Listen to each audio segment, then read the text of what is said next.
तो इस एपिसोड की शुरुआत वहीं से होती है जहाँ से पिछला एपिसोड खत्म हुआ था।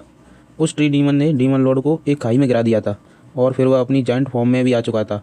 उसके इतने विशाल रूप को देखकर सभी जनरल्स भी हैरान और परेशान हो जाते हैं। उसे देखकर वह असिस्टेंट कहता है कि यह तो ट्री डीमन है, लेकिन यह इतना पावरफुल कब से हो गया। फिर हमें फाइनली ट्री डीमन की जायंट फॉर्म को दिखाते हैं, जो इतना विशाल था कि उसके आगे बाकी डीमंस चींटियों की तरह दिख रहे थे। फिर वह ट्री डीमन सभी डीमन से कहता है कि तुम सभी डीमंस अब मेरी बात को ध्यान से सुनो। अब तुम्हारा पुराना डीमन लॉर्ड क्रेडोस मारा जा चुका है। उसकी बातों को सुनकर लॉर्ड असुरा और मसल्समैन शॉक हो जाते हैं और वह सोल्जर लड़की और बटलर भी उसकी बातें सुनकर सोचते हैं, क्या सच में डीमन लॉर्ड क्रेडोस मारे जा चुके हैं?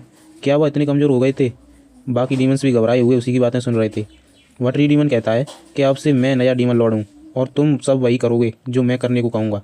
अब से हम अपनी डीमन रेस की एंशिएंट रूल्स को फॉलो करेंगे, जो हमें बताता है कि अपनी स्ट्रेंथ के जरिए ही तुम पावर को अचीव कर सकते हो और एब्सोल्यूट पावर के सामने सभी झुकते हैं। अब चलो तुम सभी मेरे नए डीमन लॉर्ड बनने की खुशी में मेरे सामने नील डाउन करो। उसकी बातें सुनकर बटलर सोचता है कि मैं यह सेंस कर सकता हूँ कि इस ट्री डीमन ने हमारी भूमि के सभी पोषक तत्वों को एब्जॉर्ब कर लिया है और डीमन लॉर्ड क्रोडोस के मर जाने के बाद अब यहाँ पर सबसे स्ट्रॉन्गेस्ट डीमन यह ट्री डीमन ही है और सभी डीमंस एब्सोल्यूट पावर को ही फॉलो करते हैं।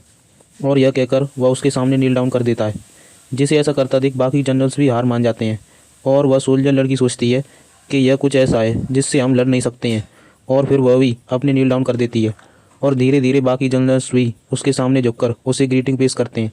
लेकिन वह असिस्टेंट अभी भी खड़ा हुआ था। उसे ऐसे खड़ा देख लॉर्ड असरा उससे कहता है कि तुम यह क्या कर रहे हो? क्या तुम अभी भी यह नहीं समझ पाए कि हम सब उसके सामने कुछ नहीं है और कभी भी उसके खिलाफ नहीं जा सकते हैं? उसकी बातें सुनकर उस असिस्टेंट को अंदर ही अंदर काफ़ी गुस्सा आ रहा था, लेकिन फिर भी वह उसके सामने नील डाउन कर देता है। ट्री डीमन कहता है कि बहुत बढ़िया, तुम लोग यह अच्छी तरह जानते हो कि कब क्या करना चाहिए। फिर हमें उस असिस्टेंट को दिखाते हैं जो एमसी के मर जाने की वजह से काफ़ी सैड दिख रहा था। नेक्स्ट हमें एमसी को दिखाते हैं जो अपने बचपन की मेमोरीज़ को देख रहा था, जहाँ पर वह एक 5 साल का बच्चा था और अपनी मदर के साथ खेल रहा था।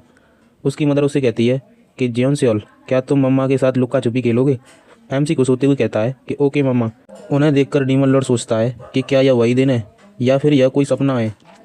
फिर उसकी मदर उससे कहती है कि ठीक है, अब चलो उस पेड़ के पास जाकर अपनी आंखें बंद करके 10 तक गिनती गाओ, फिर तुम मुझे ढूंढना। एमसी कहता है ठीक है मम्मा, और फिर वह गिनती काउंट करना शुरू कर देता है और 10 तक गिनने के बाद जब वह वहाँ पर देखता है तो वहाँ पर कोई नहीं होता। वह कहता है कि मॉम आप कहाँ पर हो, मैं आपको ढूंढ नहीं पा रहा हूँ। और फिर वह चिल्लाते हुए कहता है कि मॉम प्लीज़ अब बाहर आ जाओ, चलो मैं फिर से 10 तक गिनता हूँ, आप फिर बाहर आओगी ना? यह कहकर वह फिर से काउंट करना शुरू कर देता है, लेकिन फिर भी वहाँ पर कोई नहीं आता। डीमन लॉर्ड यह सब देखकर इमोशनल हो जाता है और उसकी आंखों में भी आंसू आ जाते हैं। तभी अचानक से सिस्टम विंडो अपीयर होता है जो बताता है कि किम जोंग सियोल उठो और होश में आओ। फिर हमें एमसी को दिखाते हैं जो काफ़ी घायल हालत में ज़मीन के नीचे दबा हुआ था। फिर धीरे धीरे उसकी आंखें खुलती हैं और वह कहता है कि यह सब क्या है? क्या इस मैसेज विंडो में मेरा नाम पुकारा? फिर वह सिस्टम से पूछता है कि मैं कहाँ पर हूँ, क्या मैं मर गया हूँ? फिर से सिस्टम विंडो आता है जो कहता है कि प्लीज़ उठो, अगर तुम चाहो तो तुम जिंदा रह सकते हो। एमसी कहता है नहीं, मैं बिल्कुल भी मूव नहीं कर सकता हूँ। यहाँ पर थोड़ी भी जगह नहीं है जहाँ पर मैं अपनी बॉडी को मूव कर सकूँ, और मेरा हाथ शायद मूव कर सकता है, जिसकी मदद से धीरे धीरे मैं एक गड्ढा खोदकर यहाँ से रास्ता बना सकता हूँ। और फिर वह मिट्टी को खोदना शुरू कर देता है, लेकिन यह सब करने में उसे काफ़ी तकलीफ हो रही थी, लेकिन फिर भी वह कहता है कि मैं यहाँ से निकल कर रहूँगा। नेक्स्ट हमें उस टी डीमन को दिखाते हैं जो उस असिस्टेंट को अपने पास बुलाता है। वह असिस्टेंट कहता है कि मैं आपकी क्या सेवा कर सकता हूँ डीमन लॉर्ड? टी डीमन कहता है पास्ट से लेकर अब तक हम डीमंस हमेशा ह्यूमंस की भूमि को हासिल करने के लिए फाइट करते आए हैं, और अब हम सभी ह्यूमंस पर रूल करेंगे और उनको अपने भोजन के रूप में यूज़ करेंगे। उसकी बातें सुनकर बटलर कहता है कि लगता है हम फिर से वही आ गए हैं। खैर यह मज़ेदार हो सकता है, अब हम अपने दिलों को शांत करने के लिए फ़ाइट करेंगे। लॉर्ड असुरा सोचता है कि यह ऐसा है जैसे कि डीमंस हमेशा करते आए हैं। सोल्जर लड़की सोचती है कि अगर यह हमारे पेट को भर सकता है तो फिर हम कुछ भी करने को तैयार हैं, और भले ही चाहे वो ह्यूमन से फ़ाइट क्यों ना लड़नी पड़े। फिर वह सभी कहते हैं कि लेकिन रुको, हम अभी भी इतने गुस्से में क्यों हैं? नेक्स्ट हमें एमसी को दिखाते हैं जिसकी हालत और भी ख़राब होती जा रही थी, और वह कहता है कि मैं यहाँ पर सांस नहीं ले पा रहा हूँ।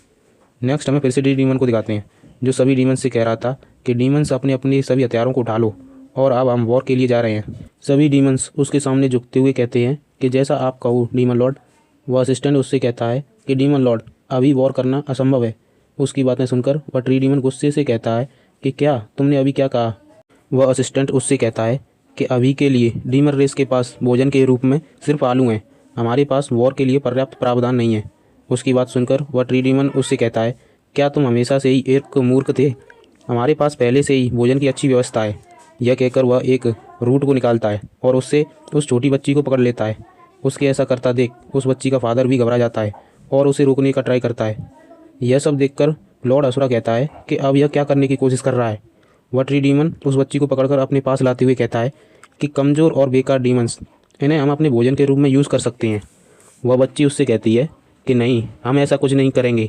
हम जीवित रहने के लिए कभी एक दूसरे को नहीं खाएंगे, क्योंकि हमारे डीमन लॉर्ड कैलेडोस ने हमें यही सिखाया है। उसकी बातें सुनकर वह ट्री डीमन गुस्से से उस बच्ची को वहीं छोड़ देता है। नेक्स्ट हमें फिर से डीमन लॉर्ड का सीन दिखाते हैं, जो अपनी छाती को पकड़ते हुए कहता है कि अब मेरी दिल की धड़कन भी बंद होती जा रही है। अगर मैं यहाँ पर मर गया तो फिर वो लोग फिर से भूख से मरने लगेंगे। फिर वह अपने ऊपर अपनी ब्लड स्ट्राइक का यूज़ करता है और कहता है कि मैं किसी को भूखा नहीं मरने दूंगा। यह कहकर वह और भी तेज़ी से मिट्टी को खोदना शुरू कर देता है। नेक्स्ट हमें ट्री डीमन को दिखाते हैं, जो काफ़ी हैरान दिख रहा था, क्योंकि उस बच्ची को लॉर्ड असुरा ने जल्दी से पकड़कर बचा लिया था। और इस एपिसोड में बस इतना ही। नेक्स्ट एपिसोड में पता चलेगा कि हमारा एमसी इस ट्री डीमन को कैसे हराता है।